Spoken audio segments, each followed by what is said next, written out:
सिजिमाली संघर्ष नहीं केंद्र को चिठी लिखिले बीजेडी राज्यसभा सांसद सस्मित पात्र। केंद्र जनजाति कल्याण मंत्री जुएल ओराम को चिठी लिखि सिजिमाली रे चलिथिबा संघर्ष रे हस्तक्षेप करने को अनुरोध करछंती। से तांको चिठी रे उल्लेख करछंती जे एही परिस्थिति स्थानीय जनजाति लोकन को गभीर भावे प्रभावित करूछि एवं सेमानक सुरक्षा और अधिकार सुनिश्चित करबा पई तुरंत पदक्षेप नेबा को आह्वान करछंती।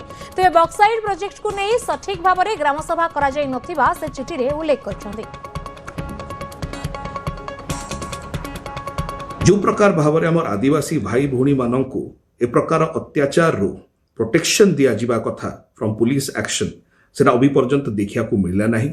से उपरे से तत्पर हुंतु, राज्य सरकार एवं ओडिशार मुख्यमंत्री सहित कथा हुंतु।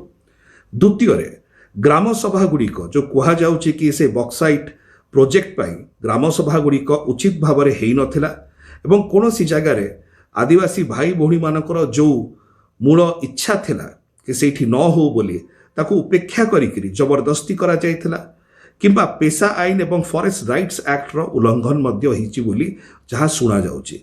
ए सबु विषय मु ए चिठी रे माननीय केंद्र मंत्री श्री जुएल ओराम को लिखिछि। मु आशा करूछि जुएल बाबू ओडिशा रु थिबारु जणे ओडिया हेथिबारु आदिवासी संप्रदाय रु हेथिबारु से निश्चय तत्परतार सहित यह राज्य सरकार सहित टेकअप करेंगे एवं केंद्र सरकार माध्यम मध्य यार कि प्रकार भाव में उचित कार्यानुष्ठान ग्रहण करा जाई परिबो एवं आदिवासी भाई भौणी माने सुरक्षित रही पारिबे सेति पई चेष्टित हेबे।